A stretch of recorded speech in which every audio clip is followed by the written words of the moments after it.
সাংবাদিক ইলিয়াস ভাইয়ের ওই ভিডিওটা থেকেই ভেজাল লাগছে। আসসালামু আলাইকুম প্রিয় দর্শক শ্রোতা। নাহিদের বিরুদ্ধে মামলা।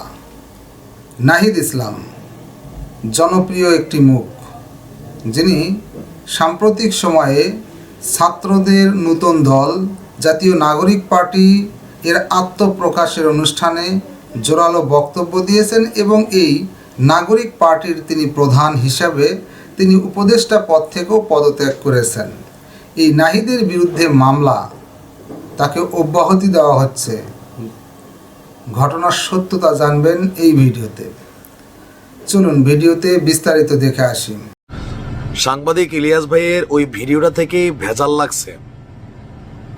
তিনি বলছিলেন, যখন ছাত্রদের জাতীয় নাগরিক পার্টি তৈরির আলোচনা চলছিল, যে ছাত্র উপদেষ্টাদের মধ্যে কারু কারু বাবা বিভিন্ন জায়গা থেকে চাঁদাবাজি করছেন, তবে হালাল করতেছেন ডোনেশন হিসাবে, যে এটা ছাত্রদের রাজনৈতিক দলটা পরিচালনার জন্য ডোনেশন দরকার। ইভেন ছাত্ররা বলছিল অনেকের নাম প্রকাশ করা যাবে না। এরপরে যখন আমরা গতকালকে নিউজ দেখলাম যে আপনার হেডিংটা ছিল এমন, চাঁদার দাবির ভিডিও ভাইরাল, বিভিন্ন পেজ বিভিন্নভাবে দিছে, আর পরবর্তী আসছে কি নাহিদের বিরুদ্ধে মামলা। তবে এই নাহিদ আর জাতীয় নাগরিক পার্টির যিনি আহ্বায়ক মানে ব্লুটুথ বয় নাহিদ, দুজন কিন্তু এক না, তবে একই প্ল্যাটফর্মের। বোঝেন নাই? দলজনই বৈষম্য বিরোধী আন্দোলনের প্ল্যাটফর্মের। তবে যার বিরুদ্ধে মামলা হয়েছে, অব্যাহতি দেওয়া হয়েছে আর চাঁদাবাজির ভিডিও ভাইরাল হয়েছে, এই নাহিদ আলোচিত, এটা কয়েকদিন ধরে আলোচিত। তো এই নিউজটা আসলে হচ্ছে বৈষম্য বিরোধী নেতা যে নাহিদ ছিল, আর এদের কারণেই আসল নাহিদ যিনি, তারা ঘোষণা দিল যে সমন্বয়ক বৈষম্য বিরোধী এইগুলা এক্সিস্ট করে না, এগুলাকে বিলুপ্ত ঘোষণা করা হয়েছে। যদি অপকর্ম করতে চায় পুলিশ অ্যাকশন নেবে। এরপরেই পুলিশের মধ্যে একটু সাহস আসছে।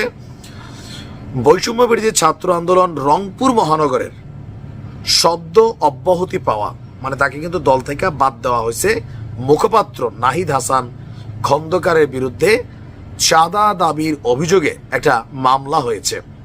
আর এটা নিশ্চিত করেছেন গঙ্গাচড়া মডেল থানার ওসি এল আল এমরান। ওনার বক্তব্য যে রংপুরের গঙ্গাচড়া থানার আওতাধীন গ্রিন সিটি ইকো পার্কের ব্যবস্থাপনা পরিচালক আতিকুল ইসলাম ভুইয়া, তিনি বাদী হয়ে এই চাঁদাবাজির মামলাটি দায়ের করেছেন। মামলায় বৈষম্য বিরোধী নেতা নাহিদ হাসান খন্দকারের সহ আরো 7-8 জনকে আসামি করা হয়েছে। এজাহারে বলছেন নগদ 1 লক্ষ টাকা ও প্রতিদিন 20,000 টাকা করে চাঁদা দাবির অভিযোগ এই নাহিদ করেছে। এ বিষয়ে মামলার বাদী বলছেন, গঙ্গাচড়া খলেয়া ইউনিয়নে তার এক বোন সহ গ্রিন সিটি ইকো পার্ক নির্মাণের কাজ শুরু করেন। পার্ক নির্মাণে পুকুর থেকে বালু উত্তোলনের প্রয়োজন দেখাতে এই বালু উত্তোলনকে কেন্দ্র করে এই নেতা নাহিদ তিনি চাঁদা দাবি করে আসছিলেন। এই ঘটনায় তারা একটা মামলা দায়ের করেছে।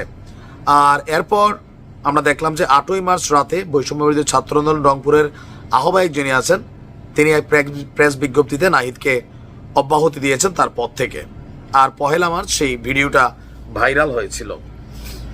ভাই, আমার এই ভিডিও আবার কাটপিস করে টিকটকলারা, বিশেষ করে রিলসওয়ালারা আবার আসল নাহিদরে বসাই দিয়েন না, ঠিক আছে? আপনারা এই কাজটা করেন। যেমন ওই দিন আমার এক ভিডিওতে আমি দেখলাম, আমার কিন্তু টিকটকে কোনো আইডি নেই, একটা আইডি আছে বাট আমি চালাই না, এমআই শামিম এই নামে যে আইডিটা, এটা কিন্তু আমার না। তো এরকম অনেকে আছেন আমার নাম দিয়ে টিকটক, ফেসবুক আইডি, পেজ চালান, আমাদের এই কথাগুলোকে কাটপিস করেন, কইরা হয়তো আসল নাহিদের ছবি ঝুলাই দেন। আবার যে দুবাইয়ের একটা বাইকের ব্যবসা, ভিসার ব্যবসা কারা করে, এরা আবার আমার নামের সাথে মোবাইল নাম্বার দিয়া দেয়। এগুলা করেন না। এই পেজগুলা এবং চ্যানেলের বিরুদ্ধে কিন্তু ব্যবস্থা নিব, টিকটক আইডির বিরুদ্ধে ব্যবস্থা নিব।